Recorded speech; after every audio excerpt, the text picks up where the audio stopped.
ঈদুল আজহার দীর্ঘ ছুটির কারণে আসলে গোপালভোগ আমের মৌসুম এরই মধ্যে শেষ হয়ে গেছে। এখন বাজারে পাওয়া যাচ্ছে খিরসা আম এবং এই খিরসা আমের মূলত হচ্ছে যে সবচেয়ে ভালো ব্যবসা হয় বলে আমাদেরকে জানিয়েছেন ব্যবসায়ীরা। তারা যেটি বলছেন যে এই খিরসা আম দিয়েই মূলত আমের যে বাণিজ্য চাঁপাইনবাবগঞ্জে তার 40% হয়ে থাকে।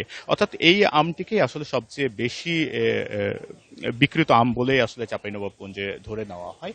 এখন একেবারে খিরসা আমের ভর মৌসুম হিসাবে তারা বলছেন এবং সবচেয়ে বেশি বাজারগুলোতে আমরা দেখেছি যে খিরসা আমের সরবরাহই বেশি। তবে চাষিরা এবং ব্যবসায়ীরা যেটি বলছেন যে যেহেতু সদ্য ঈদ শেষ হলো এবং ঈদের ছুটি এখনো শেষ, সেভাবে ঈদের ছুটির আমেজটা শেষ হয়নি, যে কারণে আসলে বাজারটা এখনো জমে ওঠেনি। হয়তো আগামী সপ্তাহে আরো জমজমাট হবে বাজার। আপনাকে যদি একটু বাজার দর নিয়ে বলি, যে চাঁপাইনবাবগঞ্জের ব্যবসায়ীরা আমাদের কাছে বলেছেন যে গত বছর যে খিরসা আম হয়তো শুরুতেই 2,500 টাকা মন দরে বিক্রি হয়েছিল, সেই আম এবার 1,800 টাকা থেকে শুরু হয়েছে এবং এখন 2,000 টাকার মধ্যে আসলে খিরসা আম পাওয়া যাচ্ছে। এছাড়া গোপালভোগ বাজারে রয়েছে, গোপালভোগও সর্বোচ্চ 2,000 টাকা মন দরে বিক্রি হচ্ছে। তারা যেটি বলছেন যে গত বছরের চেয়ে যে আমগুলো বিক্রি হচ্ছে সেগুলো প্রতি মনে 4 থেকে 500 টাকা কম দরে বিক্রি হচ্ছে। অর্থাৎ এবার একটু মন্দা ভাব দিয়ে, অর্থাৎ কম দর দিয়েই আসলে বাজারটা শুরু হয়েছে, এমনটি তারা বলছেন।